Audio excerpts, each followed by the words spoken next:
Hi boys and girls, today this is your solutions video for your quick check practice, and I hope you enjoy these little pictures. This cat looks like he's saying to me, "What? There's math work today?" And the little duckling is saying, "Well, of course there's math, and I love math." So have a good day of math. Let's do math together.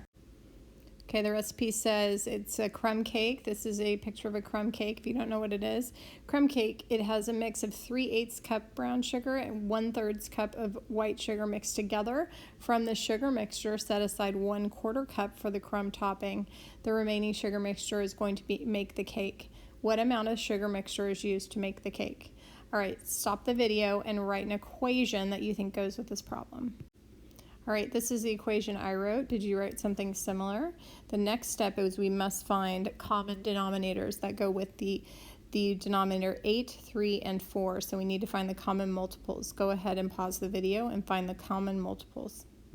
Okay, if you did what I did, you listed out the multiples here, and I see that the multiples are, the ones that they have in common are 24, 24, and 24. So we're going to use that as the common denominator. Now go ahead and make equivalent fractions for these fractions here. Go ahead and make those, and I'll make mine.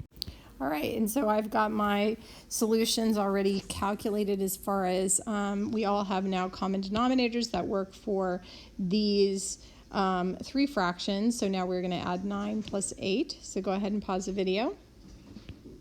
9 plus 8 is 17 24ths minus 6 24ths equals 11 24ths.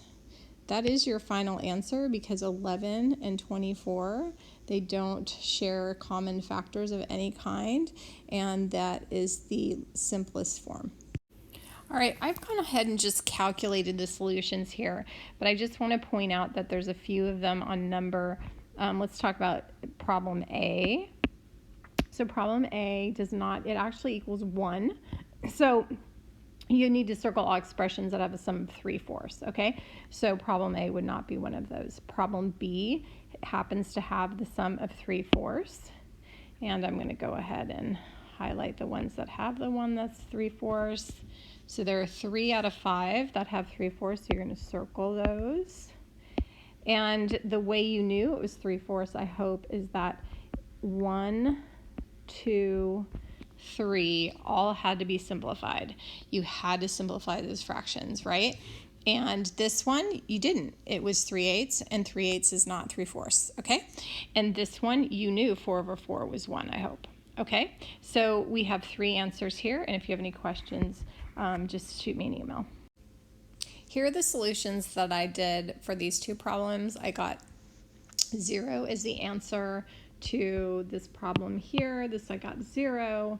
I had to use 10 as the common multiple. I knew that between 2, 5, and 10 they all shared that multiple, and so I made these equivalent. 1/2 is 5/10, and 2/5 is 4/10, and they became 9/10. Minus 9/10 is 0.